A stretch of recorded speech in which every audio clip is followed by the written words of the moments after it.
Good morning, everyone. Welcome to the Gwinnett County Board of Education first public hearing on fiscal year 2026 millage rate.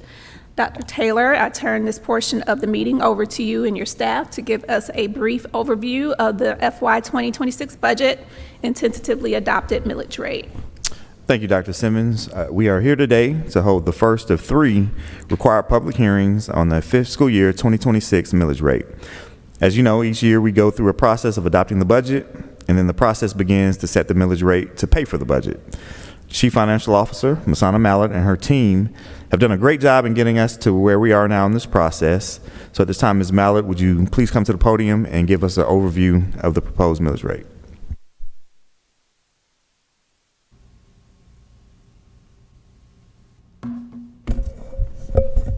Absolutely.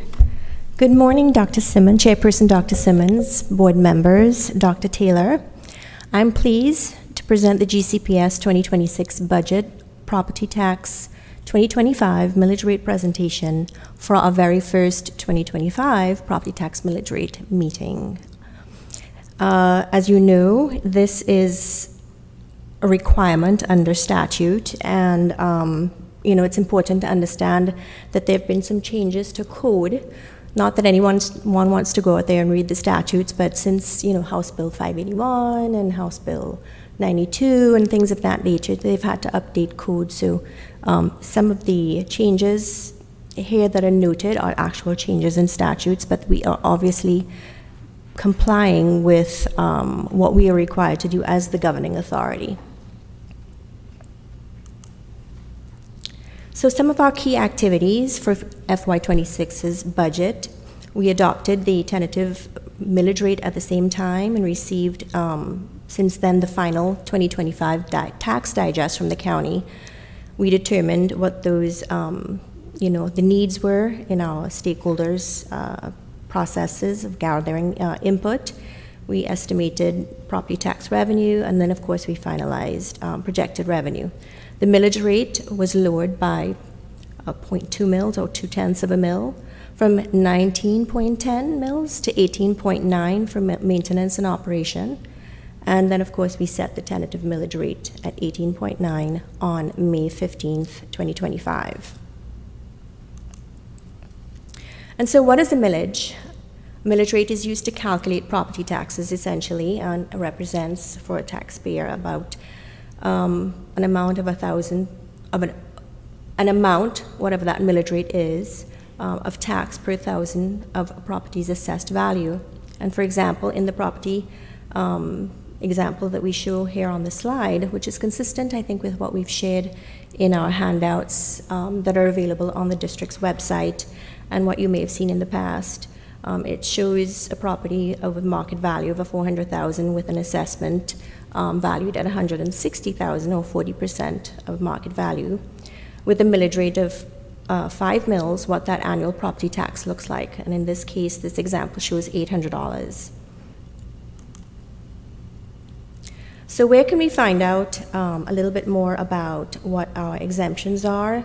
We often refer to and update our budget information to reflect what is available in terms of exemptions each year. And if you recall, we also keep the public kind of abreast of some of the bills that may be coming about that allow for additional eligibility requirements and new exemptions that then homeowners or property owners can qualify for. So this is, of course, the current list that is shown on the county's website of all the exemptions that our community members could be eligible for. Next is our current 2025 millage rate tax digest and 5-year history. I've made some notes on this slide, but this is also the original that was required to be published and advertised in our daily post advertising, and so this has already been shown to the public.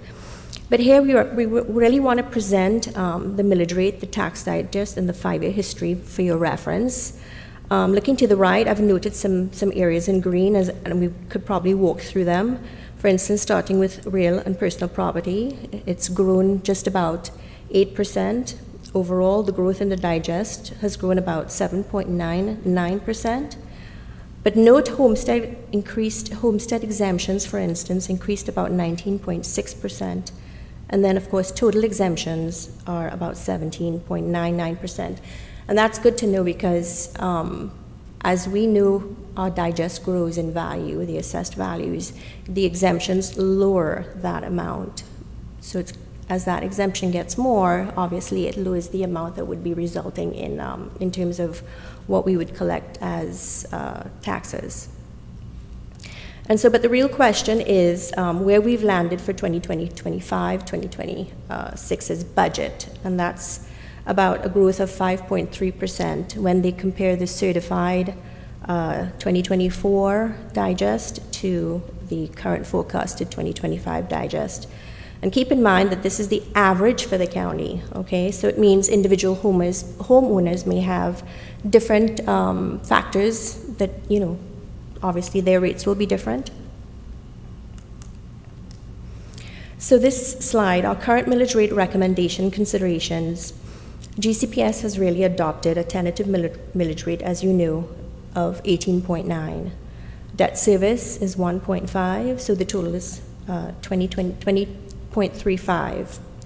But because of the additional revenue we are going to project with that additional growth in the digest, this is something we've considered that, obviously we haven't budgeted, and it allows us to be really considering, is this an opportunity to perhaps lower another mill? And so this is our recommendation based on the fact that we have more than offsetting revenue for that additional tenth of a mill, as well as some other factors that we'll talk about later on in the presentation.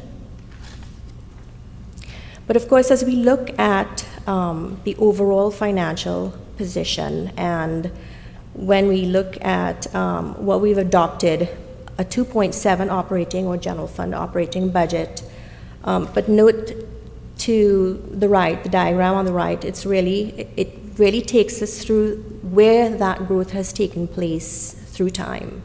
From 2019 through 2026, it's really highlighting those costs and program investments we've made all through the years to get to this point in the budget that we've reached. And then, of course, we always align, we try to at least make sure that all of our investments align, so our strategic budget alignment is part of what we tie through what we show now, aligned to our strategic goals in our budget documents. And this is something that we'll continue to do. For 2026, we have our plan implementation focus areas, and of course, as you can see here, we aim to focus on college career readiness, each and every student literacy, and of course, our safe and welcoming schools, which is a priority for the district. These were our houses that we've been using, if you recall, through many of our example presentations, through the budget and tentative millage process. In this scenario, the growth here is projected at 5%, lowered to 18.9, which is our tentative millage rate. The lowering of that tenth of a mill made savings now much closer to what we would have estimated at a 3% cap, from a $15 increase for the homeowner versus a $28 increase for the homeowner. County data, I think, was really very interesting to look at this year, and so I think we want to try to make this a consistent way of showing what is happening in the digest overall. And so this chart here really tells you from 2024 state certified all of the types of properties, as well as their assessment value changes, and then the count and numbers. That change from year to year really does paint a picture for you. For instance, our residential growth here shows about an 8.81% increase.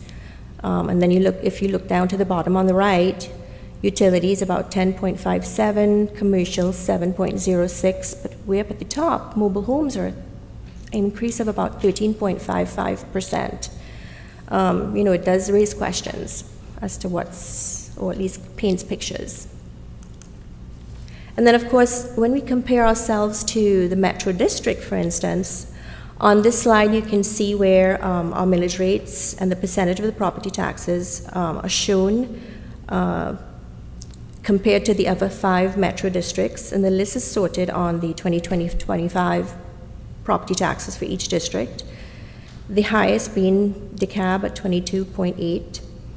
We fell from the lowest, slightly above Cobb at 18.7, and then Fulton at 17.1. Over to the right, you can also see the percent of the property tax revenue, both local revenue and total general fund revenue, and the percentages represented by each. We are at the lowest in terms of property taxes that contribute to the overall general operating revenue. And then looking here now at our millage rate history, this shows the millage rate trending downward almost consistently from 2019. It shows where the district has made a really concerted effort to continue to assess and opportunities to lower the millage rate, and we have continued to do so almost in a trend fashion. Again, lowering as projected in that 18.8 2026 call out. That is a 0.3 or 0.3 of a mil reduction. So as we consider each opportunity of lowering millage rates, we really do want to make sure that we are also talking about potential drawbacks or opportunities. And in this case, we've considered in terms of the drawbacks, some of the things that were just on the radar, state and federal potential cuts, lower than expected revenue, perhaps delays in collections, economic factors, and then the impact of long-term stability. Looking at some of the advantages, we've also looked at, the advantages it brings in terms of lowering the millage rate. It provides real financial relief for our homeowners, potential growth, economic growth that is, and then of course helps to foster community conditions. But again, we made a commitment during the House Bill 581 process of ensuring that as we continue to assess our property taxes and our revenues and our budget each year, we will make a consistent effort to do something, once factors are favorable. And so what factors really are favorable? And as I mentioned before, we've looked at the additional revenue that it's contributing to the budget through the unanticipated revenue. And that amount and the cost of lowering a mill almost it covers it double, if you want to say. But this also, as well as the additional revenue that we will probably, or not revenue, but at least surplus from our FY25 ending budget, will add to our fund balance. These are some of the things, as well as some of the internal measures we've taken recently to really start seriously addressing spending, as well as looking to optimize efficiencies across the district. So all of these factors are obviously giving us the opportunity to make a concerted effort to lower property taxes, and we've committed to do so. And then, of course, we will remain strong and stable through this process.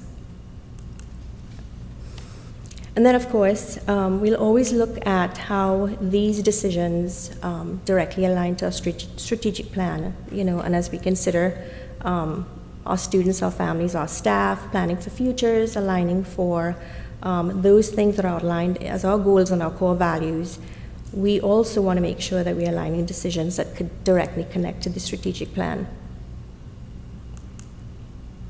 So what's our next step? We'll hold our second and third public hearings on the millage rate. Our second is tonight at 6 p.m. The board will obviously have an opportunity to summarize, or we will have an opportunity collectively to summarize community and board discussions, and of course make final recommendations. The board, that is, will have to make final recommendations to adopt the final rate at the 6 p.m. August 13th meeting. And so to find out more about the information that we have on the millage rate, but as well as the budget, we'll always refer you to our budget website, budget information page on the district's website. It has actually slightly been updated. We've looked at all of the material we've been publishing lately and said, okay, we've got to place this in an order where people can actually find things now because there's so much information out there. So the only update you'll see is that it's now organized, by budget information, by millage rate information, by capital planning information, and that sort of layout. And of course, as I promised, we continue to make enhancements with what we have. And so this brings or concludes my presentation, and I thank you for your time and look forward to any comments. Dr. We have not had anyone to sign up for comments, so board members, I will turn it over to you all for any comments or questions regarding the information presented. Thank you, Chairwoman Simmons. Thank you, Ms. Maliar, for your presentation. I have a few questions, and I'm going to ask them in chronological order by page number. Sure. So on page 5, you mentioned the Gwinnett County Tax Commissioner exemptions. Yes. So one of the things I'm hearing from stakeholders as we have these conversations around the millage rate and how it translates and impacts property taxpayers and constituents and stakeholders is what types of exemptions are there available for taxpayers. Could you go through just very briefly explaining some of these exemptions? Well, as it relates to standard exemptions, I think everyone really is entitled to the regular homestead exemptions, but if you look, for instance, to those that apply to the school district, the ones that we usually publish, there's one for a senior exemption, for the school exemption, the person must be 65. There's another one that's the regular school exemption. Some of the things, too, that were different to, or new in the last year, was the SG, the spouse or peace officer firefighter killed in the line. I think that was one that was also not seen for a while. The additional homestead exemptions for the certain public service employees, that was new last year. That's the one that basically we had GCPS employees who would qualify, and information was provided in terms of working with the county and county determining how to set up that process of determining eligibility. And so that is now a process where the district and the county work together to make sure that they have the right information. And then, of course, some of the others on the right-hand side, the 20,000 senior exemption. So those are some of the more common ones. But I hope that if we had a chance, we would be able to go through and look at the actual website to go through. But we can point out viewers, certainly. It's also, I think, referenced on our district's website as well. Okay, perfect. Thank you. And then my next two questions, there's two parts to this question. I'm going to reference page 7, where the district has a recommendation of a total millage rate lowerage of by 0.3 of a mil. Yes. So what does this mean for taxpayers? Could you explain that for those who are listening online? And then secondly, one of the things that I'm hearing from stakeholders just as early as a few days ago, I'm going to reference page 15. Stakeholders want to know, with all the buzz around threats to federal funding loss, why is the district recommending additional taxpayer relief and lowering the millage rate? Okay. The first part of the question, where can we point them to for information on understand? Oh, I'm sorry. Didn't realize I was fading out. If you look at slide 11, for instance, where it shows homeowner impact, this is an illustration, of course. This will kind of let them know that on a $400,000 home that they may have had valued in 2024, that home value we know is about 5.53 essentially, but in this example, this is 5%, just make it clean. The increase of, with the lowered millage rate that we're proposing to 18.8 mils would result in an increase for that homeowner in their property tax bill for the year of $28, $28.40 to be precise in this example. Now, they could have exemptions beyond that standard exemption of $8,000 that would then, of course, reduce that even more. Okay, so this is, when we lower the millage rate, it is providing taxpayers relief in their property taxes. I'm sorry, say that again? So when we lower the millage rate, Yes, we are providing property taxpayer relief. That is correct. And another question that I have, and thank you for answering that question and breaking that down, especially for folks who may be watching online. On page 15, you all mentioned that the district has considered possible cuts to federal funding, and we know that, and some of the stakeholders have come to me as early as this past week, asking why does the district recommend lowering the millage rate, giving taxpayers additional relief with the threats of federal funding loss, which impacts our students with the most needs, like our economically disadvantaged students, our foster youth, our homeless youth. Well, I can share this. Even before we got the final county digest information, we were already prepared to deal with state and federal cuts, especially federal cuts. We had already been monitoring the situation even before I think some of the official announcements were made. So we've always been in a position to be able to manage that should it happen. Again, because we've been conservative in our fiscal budgeting over the years, we've built up a strong enough fund balance. I think we talk about that when we talk about fund balance reserves and the need for fund balance reserves and why they're so important. This is this is a perfect example. So aside from that, now you have additional revenue conditions, and then you're having additional surplus in your budget because you're not spending as much, and so you're really growing your reserves. You're growing your ability to do more, which then offsets that just little incremental. In other words, did we need it? In education, you probably never have enough. But there comes a point in time when when you're working within your budget, and you can sustain and do what you need to do. And so if it's above and really above and does not put the district in a long-term difficult financial position, then you need to do that. We're committed to doing that. Okay. Well, thank you so much, Ms. Mallard. And I have one more question. I'm going to reference page 13. I always like to see how GCPS is doing in comparison to other Metro Atlanta districts as well as nationwide. And this is also something that I'm hearing from stakeholders in the previous weeks, and this is constant. So looking at the millage rate, so Gwinnett County, we have, when we look at, 4 other school districts in Metro Atlanta, we are on the lower end. Our millage rate is a little bit lower. So I guess my question is, That's because correct. In what I'm hearing from stakeholders is they want to see more salary comparisons to other districts. So when we look at our millage rate in comparison to other Metro Atlanta districts, is there a correlation between our millage rate that we set and how we pay our teachers and staff? That's kind of a challenging question, only because your millage rate is going to determine whether or not you can sufficiently manage your budget, your costs. So it's really making sure that you have the revenue that you need. Whereas the majority of our revenue, if you look over to the right, is not local revenue. So it's not tax revenue. It's actually one of the lowest. But then we also have the lowest wealth per student. So in the district, in terms of the comparison of these school districts.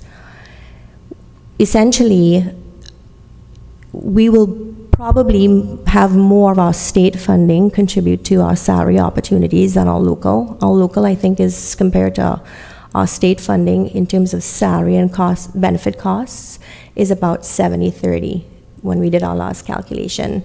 And so it's really about our millage rate is not going to do much in terms of answering that question unless we are just trying to generate more revenue to be able to raise salaries even more. Okay, thank you. And those were all the questions that I have. I just have one more comment. I would like to commend the district for operating in empathy when it comes to prioritizing taxpayer relief. My pleasure, Ms. Stewart. Oh, our pleasure. Thank you for your presentation. A couple of questions on your chart on page 6, where you're showing the growth in revenue, and then some notes around that.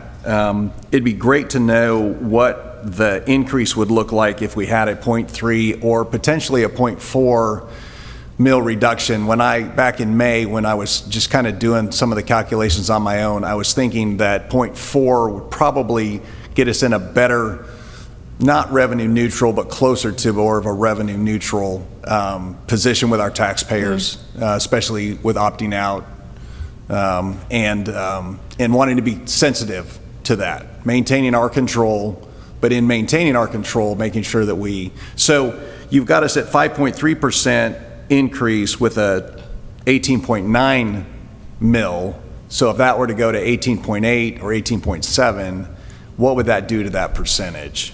That percentage would go down. Well, I know that, but would it get below 5? Would it get to 4? I mean, what would that look like? My reason for asking that is if the cap is at 3%, right, and we're 1% higher or 1.5% higher, okay, right, that's minimal, as opposed to twice or Correct. Whatever it could be, right? Correct.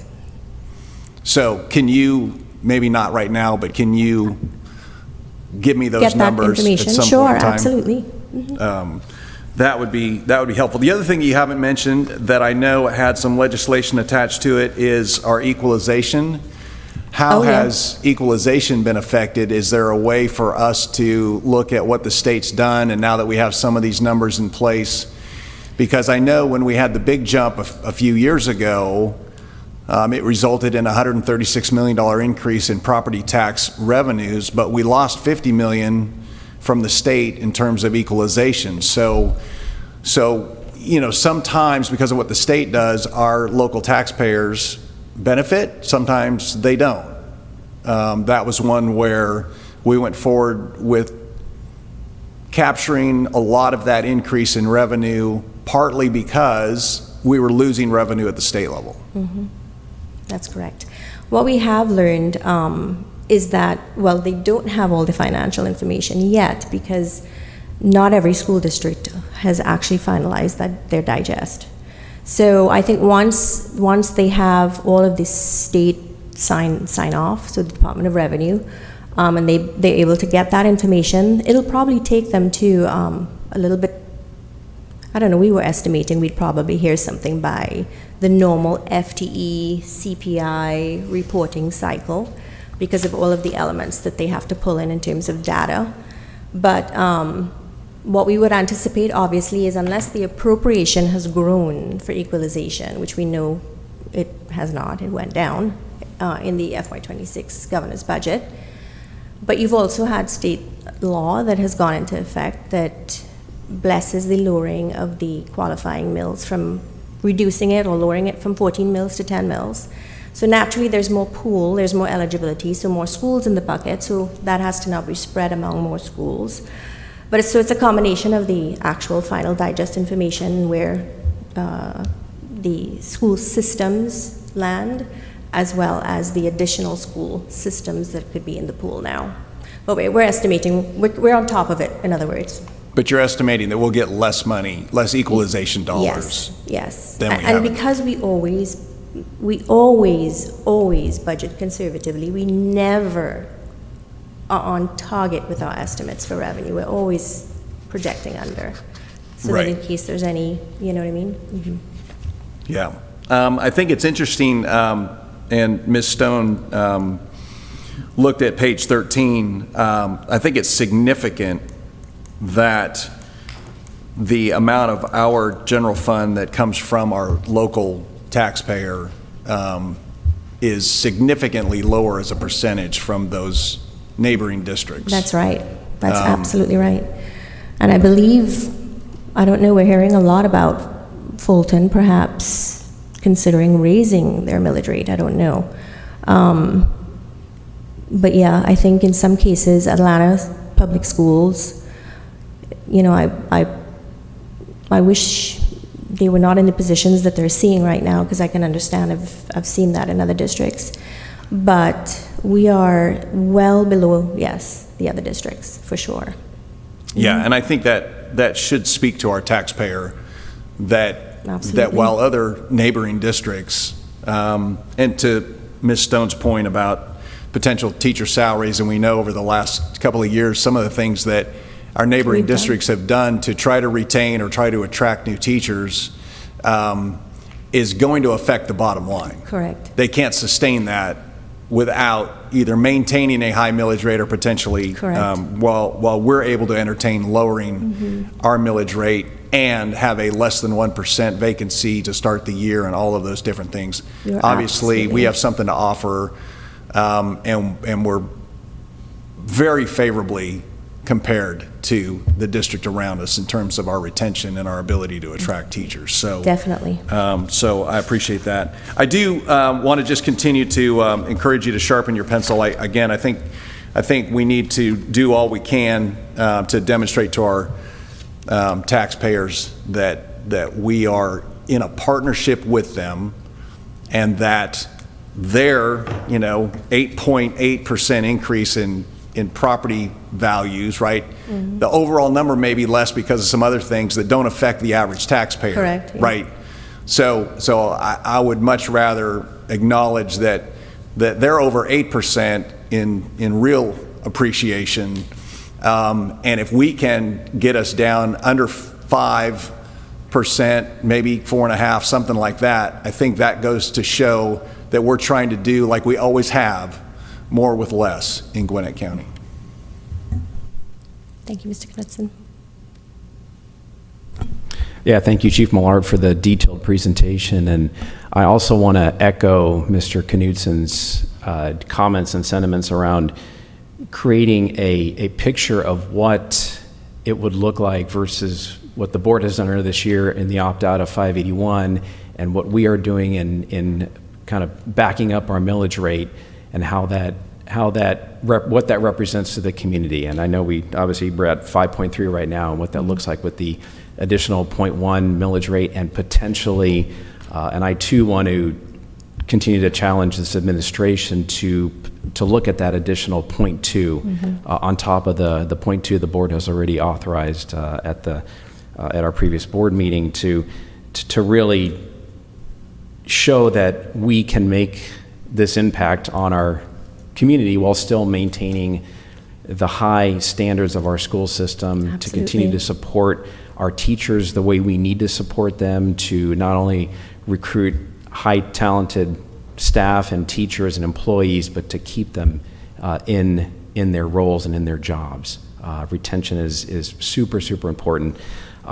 There are a few decisions that we make here that have a very personal impact, and this is one of them. I've been a homeowner in Gwinnett County for a long time now, and as a taxpayer that owns a home, you kind of walk that fine balance of I don't want to pay high taxes, but I also want high value for my home in the Sure. event that I have to go sell my home. And I think it's one of those things where I'm glad Ms. Stone asked you to kind of go through some of the offered exemptions, and I really encourage our community members to really study that and see where they might fall into some of those exemptions to help offset some of those taxes, but also to allow them to find a good place where they're happy and they're confident that what we're doing is right. So I'm very sensitive to that, and I too want high value for my home, but I also want to pay fewer taxes and take advantage of those opportunities that we have available. I'm happy to see kind of going back to the very end of your presentation, talking about what you all considered when making these reductions in the millage rate, talking about federal cuts, talking about state cuts, but also talking about our fund balance reserve, which I believe is very healthy right now. Yes. And this then poses to just my supportive push on this administration to potentially look at that additional 0.1 mill rate deduction to get us to potentially a full 0.4 deduction, to really find ways to save, but also find ways to cut internally. And I know our administration has done really well in the last several months in terms of having a hiring freeze at the ISC, really consolidating roles and responsibilities.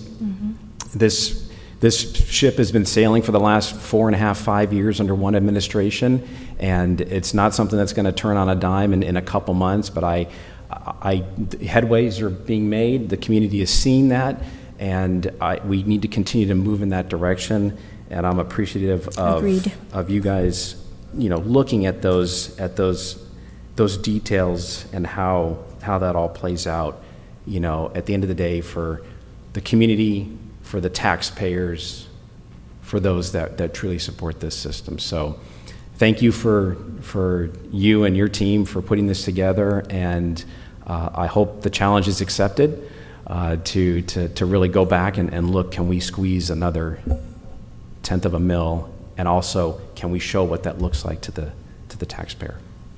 Thank you, Mr. Gasper. Thank you so much, Chief Millard. I appreciate all of the questions and discussion from my colleagues here. I do want to follow up with just a couple of more questions. If we can go to page 6.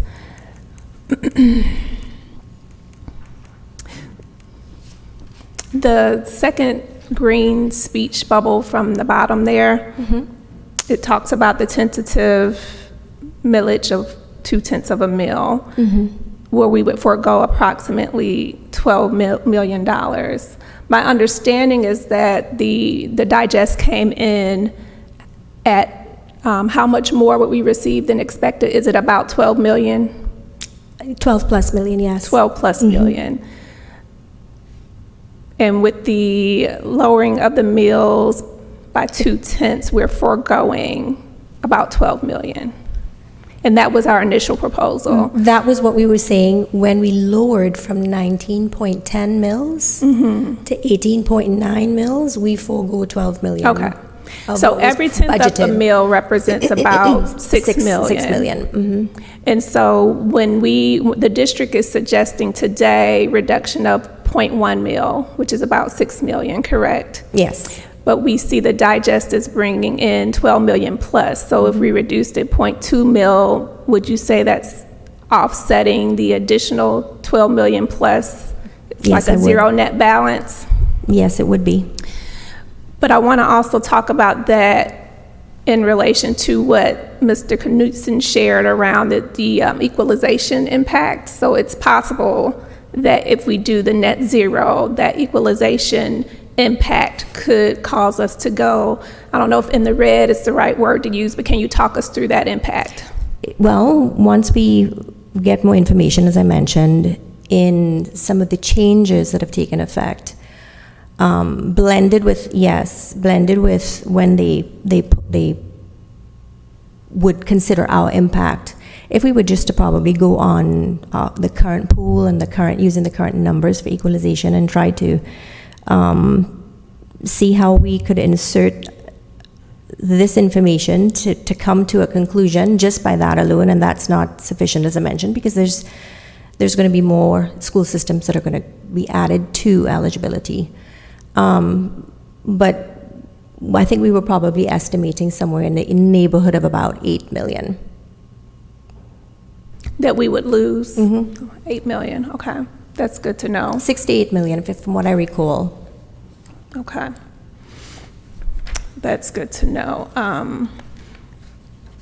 And then if we can skip to page 8.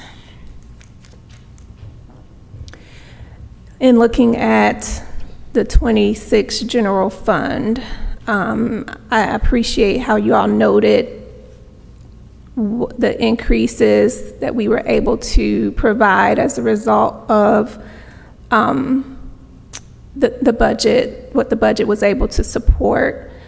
Increase to salaries, which Ms. Stone highlighted here, mandatory benefits increases, in additional instructional positions, literacy specialists, safety and security enhancements.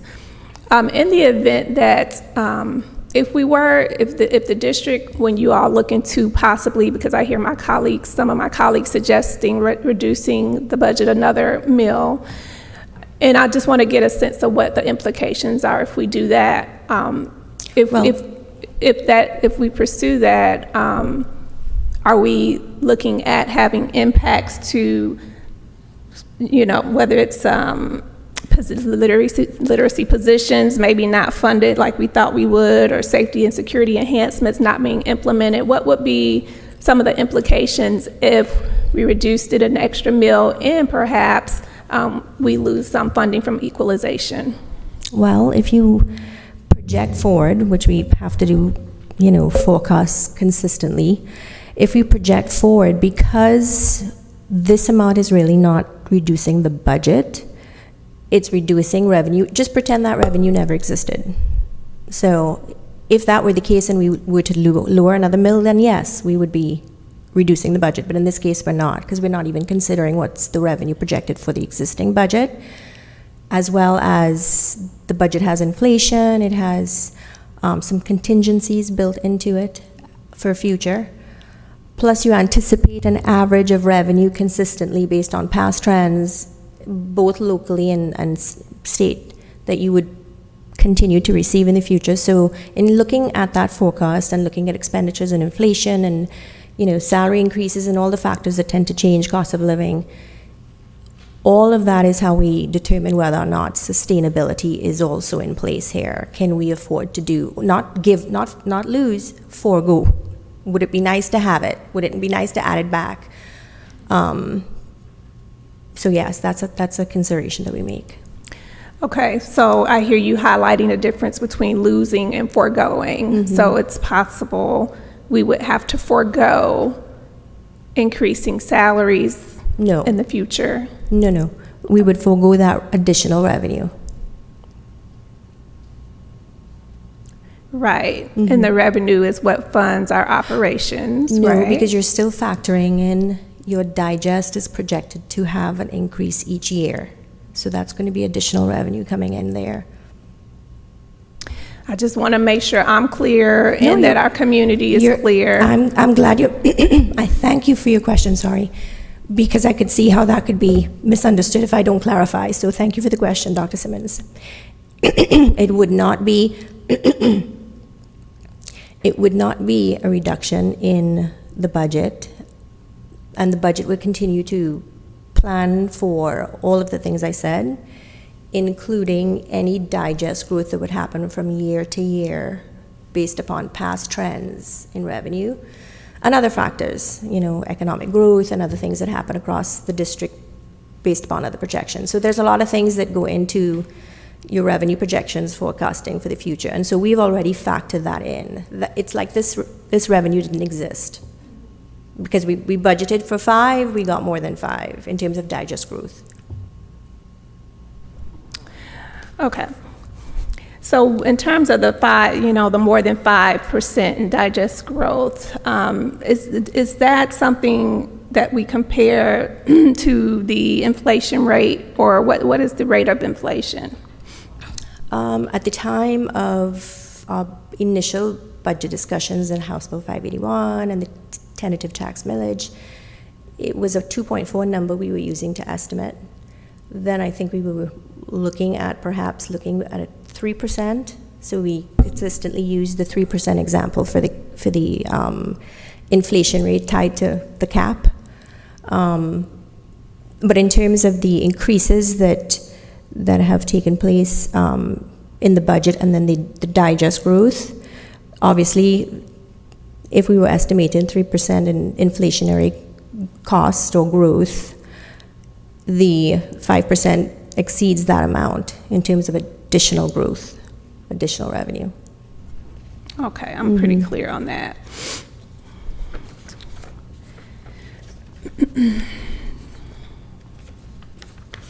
Can we go to page 13 for a moment?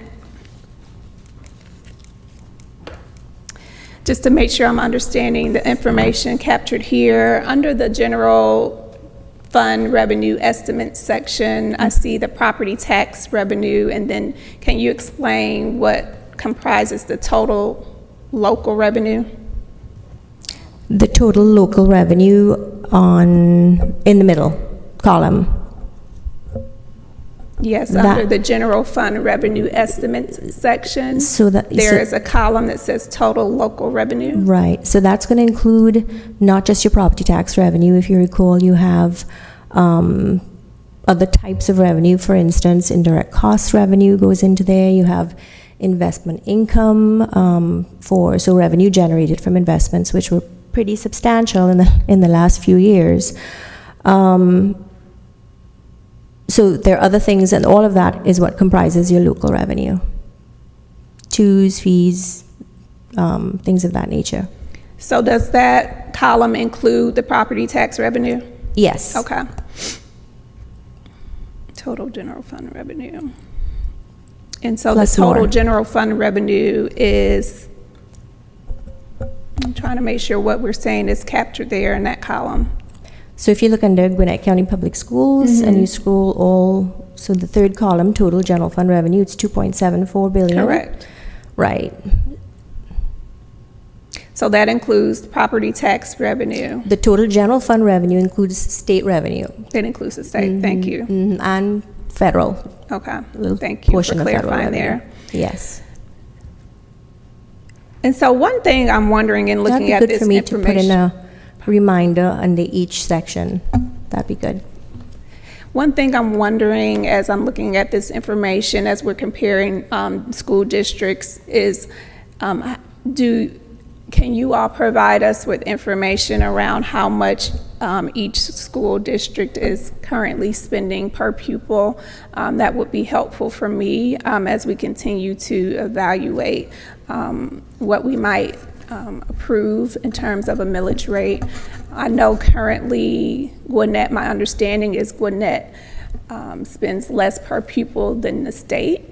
And I don't know if you have that information readily available, but I'd be interested in how we compare to these metro areas in terms of our spending per pupil as well. Absolutely. I wanted to say that I thought that I had included that in a board update previously, but I do have it in my metro comparisons and comparisons to other nation districts that we track against.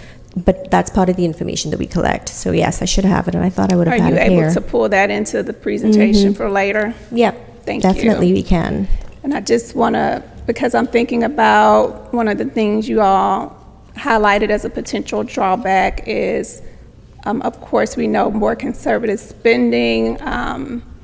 It does lend toward maybe compromising needs of schools and students, which we certainly don't want to do. So there are a lot of, while we do have the advantages of lowering the millage rate, we definitely want to be mindful of the drawbacks. And this is definitely a delicate dance that we're going to do in the next week to determine what's best for our community. I'm a homeowner, so I definitely see the value of providing tax relief and want to ensure that our schools are adequately funded and student education is a priority, continues to be a priority. I think the last thing I would like to comment on is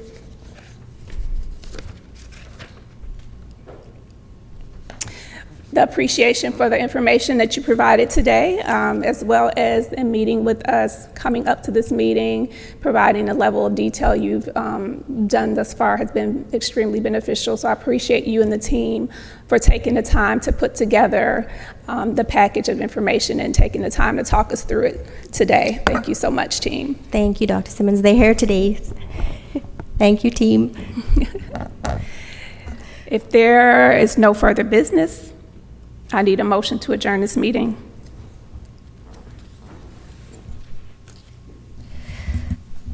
I make a motion to adjourn the first public hearing on the FY2026 millage rate. I have a motion by Ms. Stone. Is there a second? Seconded by Mr. Knutson. Is there any discussion? All in favor say aye. Aye. All opposed say no. It is unanimous. We are adjourned. Thank you.